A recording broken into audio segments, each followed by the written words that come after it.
Hello readers of Hawkesbury Library, my name is Rachel Givney. I'm a writer and filmmaker originally from Sydney, Australia. I've worked on some of Australia's most beloved and critically acclaimed shows such as Offspring, McLeod's Daughters, The Warriors, All Saints and many more.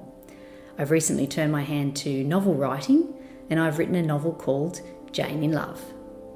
In Jane in Love, Jane Austen time travels to the present day and she falls in love with a modern day man. In her real life, Jane Austen never married or had any children. It's this great irony that the queen of love stories herself died a spinster. In the novel, Jane falls in love with this modern day man and she finds herself so happy in the 21st century that she decides to stay. As soon as she decides to stay, all of her books begin disappearing from the shelves. She realises that the longer that she stays in the 21st century, the more she will erase herself from history. Ultimately, she must decide whether she's going to stay in the present where she's happy, or if she's going to return to her own time, write her books and become Jane Austen. I first read a Jane Austen novel when I was 15. I picked up a copy of Emma from a second-hand bookshop. I was just looking for something to read on the train on the way home from school. I hoped it wasn't going to be one of those stuffy classics that they make you read at school, something from the canon. I picked it up, I bought it, I began to read it. It wasn't a stuffy classic.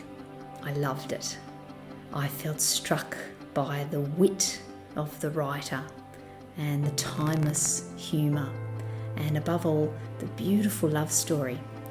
I had no knowledge of Jane Austen at the time. I grew curious and I researched her biography. I felt saddened when I discovered that the writer of this beautiful love story herself never married or had any children. Jane Austen died a spinster. I was considering a career as a writer myself at the time, and I began researching the biographies of other female authors whom I admired. Sylvia Plath, the Bronte sisters, Emily Dickinson, Louisa May Alcott, and so many more.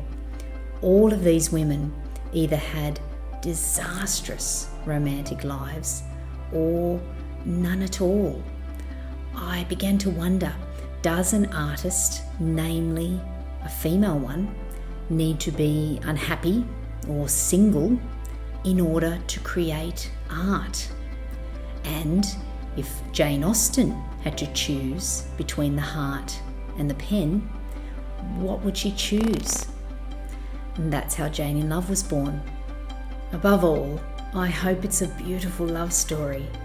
Jane really falls in love with Fred, this gorgeous 21st century man that she meets, and she really has to decide whether she's going to stay in the present with him or if she's going to return to her own time to write her books. There's also a lovely twist at the end of Jane in Love, which I won't tell you about now. So that's Jane in Love.